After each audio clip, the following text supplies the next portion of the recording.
Na'udzubillahi minasyaitonirrajim. Bismillahirrahmanirrahim. Assalamualaikum warahmatullahi wabarakatuh.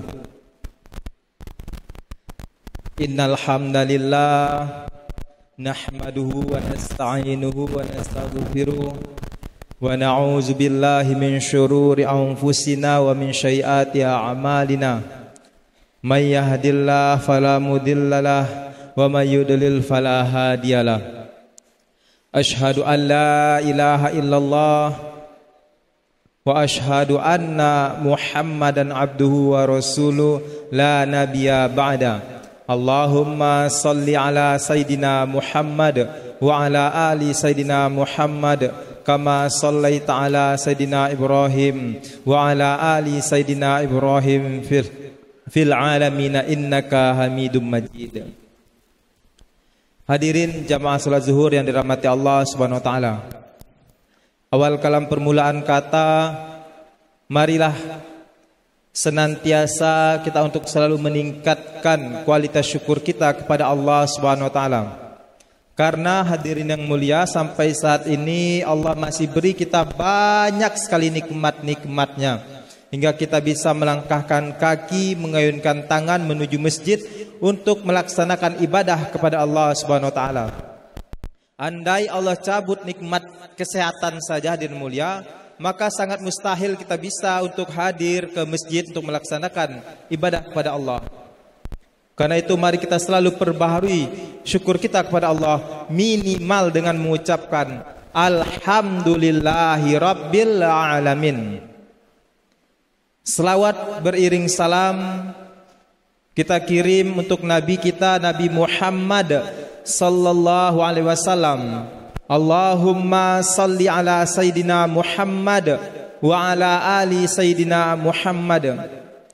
Yang mana beliau Rasulullah sallallahu alaihi wasallam telah memberikan contoh terbaik untuk kita selaku umat manusia.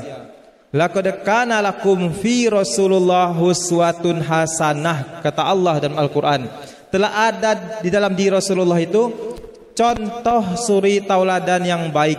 Jadi kalau kita bisa belajar hadir mulia untuk mencontoh Rasulullah, maka dijamin selamat hidup kita dunia dan juga di akhirat. Bahkan Rasulullah telah menjamin surga untuk bagi kita yang bisa mengikuti sunnah-sunnah beliau. Rasulullah bersabda, "Man ahya sunnati faqad ahabbani, faman ahabbani kana ma'i fil jannah," kata Rasulullah. Barang siapa yang menghidupkan sunnahku, kata Rasulullah, maka dia mencintaiku, dan barang siapa mencintaiku, maka dia akan bersamaku di surga, kata Rasulullah. Jadi kita semua hadirin mulia, kullu ummatin dakhalal jannah, kata Rasulullah. Semua umat Rasulullah ini, semua kita yang hadir di sini dijamin surga oleh Rasulullah sallallahu alaihi wasallam. Kullu ummatin dakhalal jannah, semua umatku pasti masuk surga, kata Rasulullah. Kalau kita bisa mencontoh, belajar untuk meniru Rasulullah sallallahu alaihi wasallam. Dan hadirin mulia, kalaulah saat ini kita saksikan ada orang yang baru belajar menghidupkan sunnah Rasulullah, baik itu berupa pakaian, baik itu berupa perbuatan, apapun itu bentuknya. Kalau ada orang-orang yang baru belajar sunnah Rasulullah SAW, jangan pernah kita hina, jangan kita caci hadirin mulia. Kalau bisa kita support hadirin mulia. Setidaknya kalaulah rasa-rasanya tidak bisa kita mensupportnya, setidaknya jangan pernah kita menghina dan mencaci memaki mereka. Karena mana tahu dengan amalan sunnah yang sedikit tadi, itulah penyebab ia akan masuk surga. Dan mana tahu hadirin mulia, gara-gara hinaan kita yang tadi, yang kecil tadi, yang sedikit tadi, cacian kita yang sedikit tadi, itu yang akan menyebabkan kita masuk ke dalam neraka Allah Subhanahu wa taala. Amalan sunnah yang kecil tadi, itulah yang menyebabkan ia mendapatkan syafaat di yaumil akhir kelak, di akhirat kelak. Dan gara-gara hinaan kita yang tadi, itulah yang membuat Rasulullah lupa kepada kita. Kita selalu berselawat kepada Rasulullah, mengharap syafaat. Tetapi kalau kita menghina, mencaci orang-orang yang belajar menghidupkan sunnah Rasulullah, maka dikhawatirkan hadirin mulia, kita terlepas dari syafaat dari Rasulullah sallallahu alaihi wasallam.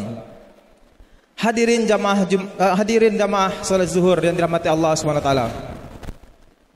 Setiap kita pasti mengharapkan ampunan dari Allah Subhanahu wa taala, karena sesungguhnya innallaha ghafurur rahim. Sesungguhnya Allah itu Maha Pengampun lagi Maha Penyayang. Allah Maha Pengampun lagi Maha Penyayang. Semua kita insyaallah diri mulia pasti akan bisa mendapatkan ampunan dari Allah Subhanahu wa taala. Tetapi ada 3 yang tidak akan mendapatkan ampunan dari Allah Subhanahu wa taala. Yang pertama adalah hadirin mulia, orang-orang yang memutus tali silaturahimnya. Itu adalah orang-orang yang tidak akan mendapatkan ampunan di sisi Allah Subhanahu wa taala. Karena itu maka diajarkan kepada kita hablum minan nas, hablum minallah. Selain hubungan kepada Allah, hablum minan nas kita jaga hadirin mulia. Kita jaga hubungan sesama manusia, silaturahim kita. Kalau kita bisa menjaga hubungan sesama manusia, silaturahim kita, insyaallah kita pasti akan mendapatkan ampunan di sisi Allah Subhanahu wa taala. Kemudian yang kedua, orang-orang yang tidak akan mendapatkan ampunan di sisi Allah walaupun innallaha ghafurur rahim. Di dalam Al-Quran banyak sekali ayat mengatakan innallaha ghafurur rahim. Allah itu Maha Pengampun lagi Maha Penyayang. Orang golongan kedua yang tidak mendapatkan ampunan adalah orang yang durhaka kepada kedua orang tuanya. Karena itu hadirin mulia, mari kita selalu jaga bakti kita untuk orang tua kita. Kalau sekiranya orang tua kita telah tiada, perbanyak doa untuk orang tua kita. Karena di antara amalan-amalan yang tidak akan pernah terputus, kata Rasulullah, adalah doa dari anak yang soleh atau solehah. Tidak akan pernah terputus walaupun orang tua kita jauh di sana, walaupun orang tua kita telah tiada. Selalu kita doakan orang tua kita. Insya Allah itu salah satu bentuk bakti kita kepada kedua orang tua kita. Dan insya Allah hadirin mulia, kalau kita bisa menjaga bakti kepada orang tua kita, kita akan mendapatkan ampunan di sisi Allah. Doa-doa kita mudah terijabah. Dan golongan yang ketiga, orang-orang yang tidak akan mendapatkan ampunan di sisi Allah, orang-orang yang di dalam hatinya terdapat rasa benci, rasa dengki, rasa iri, kotoran-kotoran yang melekat di hati, itu akan tertolak ampunan-ampunan dari Allah Subhanahu wa taala. Karena itu hadirin mulia, mari kita sama-sama belajar untuk dapat membersihkan hati kita. Banyak cara yang diajarkan oleh Rasulullah. Bisa dengan banyak-banyak zikrullah, atau bisa dengan memperbanyak membaca ayat suci Al-Quran. Banyak sekali hadirin mulia.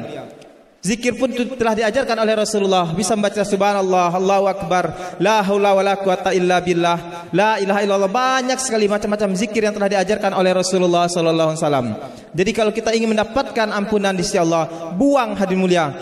Belajar kita sama-sama membuang rasa-rasa benci, rasa dengki, iri yang ada, kotoran-kotoran hati yang ada di dalam diri kita. Karena itu akan menghambat ampunan dari Allah turun kepada kita. Bersihkan hati kita hadirin mulia. Seorang filsuf ada mengatakan, orang yang ada benci di hatinya, yang terdapat rasa benci, itu bagaikan dia menegak atau meminum racun ke dalam dirinya sendiri dan mengharap sekali orang lain yang mati akan racun yang ia minum tadi. Begitulah hadirin mulia, kalau rasa benci kita tanamkan, rasa dendam kita tanamkan ke dalam diri kita, bagaikan kita menegak racun hadirin mulia. Kita bagaikan meminum racun dan kita berharap orang lain yang mati akan racun tadi.